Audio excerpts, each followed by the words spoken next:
I thought I might do a few notes about Shakespeare's play, The Tempest, and particularly about Prospero. And specifically at this moment about Prospero's use of magic. And Prospero is often seen as a playwright, as Shakespeare himself. Does Prospero does Prospero develop? Is there a character development for Prospero? One reading of the play is there isn't. He's either got power or he relinquishes it, and it's all his own decision. Prospero, you could see the whole of The Tempest as Prospero controlling and devising a performance. Now, there are many plays in Shakespeare where there are plays within the plays. You can think of Hamlet, you can think of Love's Labour's Lost, Midsummer Night's Dream, and of course, The Tempest. All of these have got little performances within them. You've also got Jaquiz's Seven Ages of Man, and you've got various points where the drama stops and there is a performance and there's an acknowledgement of the theatricality of the thing that we are watching. There's an acknowledgement that we are part of a play. And sometimes Shakespeare says, oh, well, yes, you're looking at a play and the play is like life. And there would be a reading of The Tempest which would say precisely that. Theatre is life. This is theatre. This is also life. The pleasure of performance. And at the end of the play, Prospero comes to the front of the stage, and in the epilogue he says, I'm going, and please give me some applause.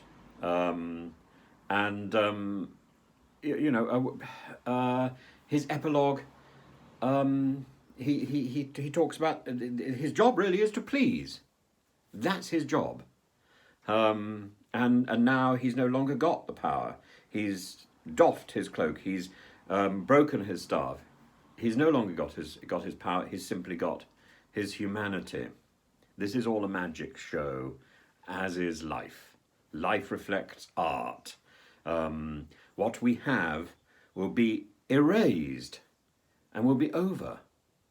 Our life is just a performance. That could be one interpretation of what Shakespeare is saying in The Tempest, and I think it's a reasonable interpretation. You remember right at the beginning of The Tempest, Prospero talks. There's a long speech where he talks or lectures Miranda, and he insists that Miranda listens. And the moment he's finished, he puts her to sleep in some sort of magical sleep. That would be the ideal way of conducting a lecture or doing a class. Listen and now go to sleep. And Ariel is Prospero's tool, and there is a tendency to think that Ariel is always approved of in the same way that Caliban is always disapproved of. But in fact, Prospero reserves a few choice put-downs for Ariel as well.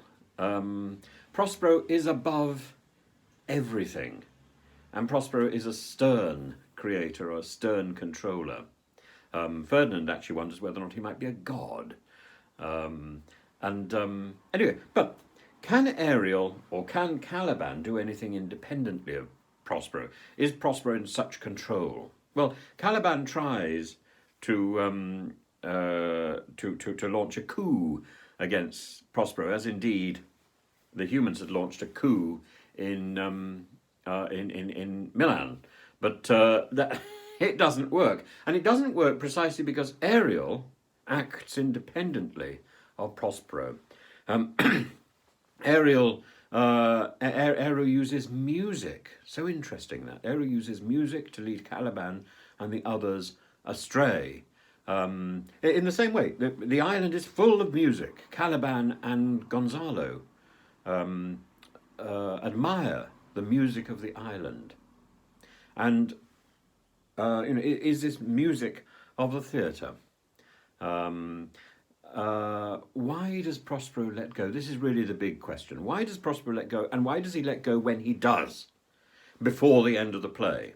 You've got a whole act where Prospero basically has broken his staff, broken his wand, and no longer has power or says he no longer has power, yet he still persuades Ariel to ensure that the ship that they're going to sail on back to Italy sails safely.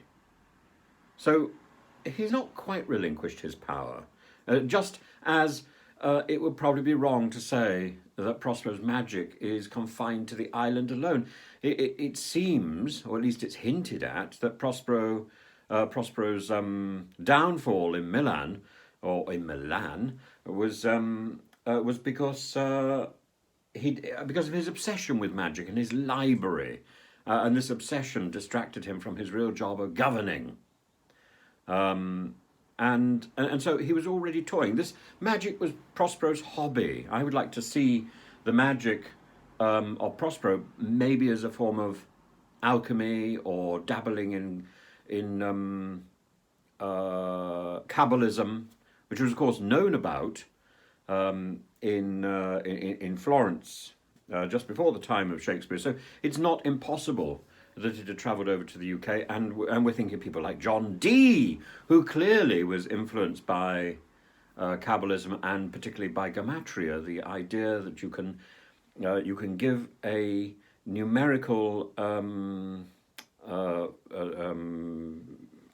term to a letter.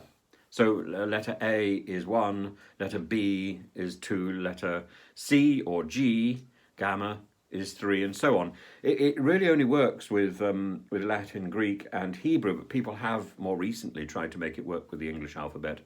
And through this, you can start deciding what a person's name is worth.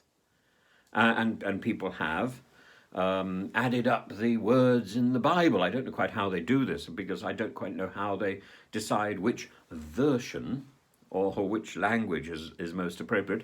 And as a result, you've got these things like the Bible Code, which claim that they've got particular stories and discoveries to impart to the rest of us. Arcane esoteric wisdom that comes from counting words and giving them numerical value. This is gematria.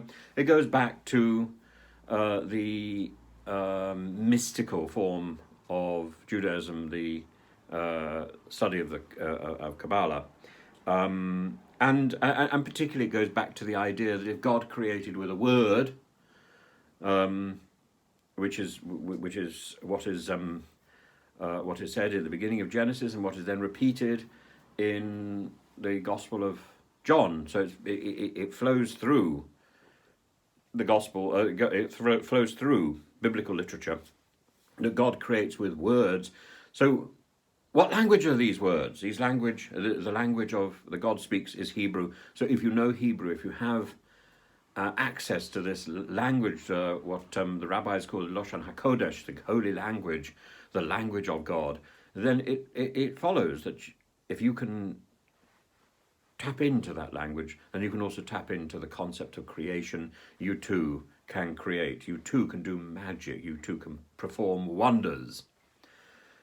And that is Kabbalism. And that, I suspect, is the idea, is the source and the context of Prospero's magic and Prospero's book. It's so interesting that he talks initially about his library and his books, and then by the end of the play, he's talking about drown his book, a single book. What is that book?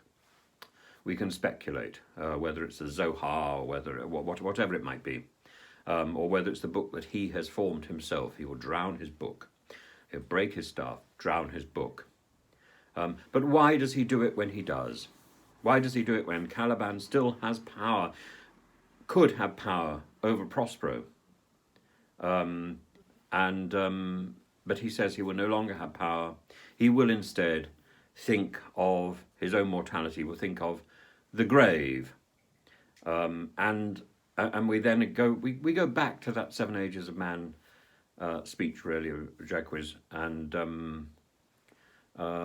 Prospero is now embraced, that 7th age of man, because he has seen a resolution. He has seen the conclusion of the play, which is Ferdinand and Miranda's impending marriage, the joining of the two houses of Milan and Naples. And he has had the pleasure of performance, and we have had the pleasure of watching that. And that, I think, is Prospero's magic. A quickie talk here today. Sorry, I'm mostly about the Tempest and Shakespeare. Have fun. Do subscribe to the channel. Do ring the bell.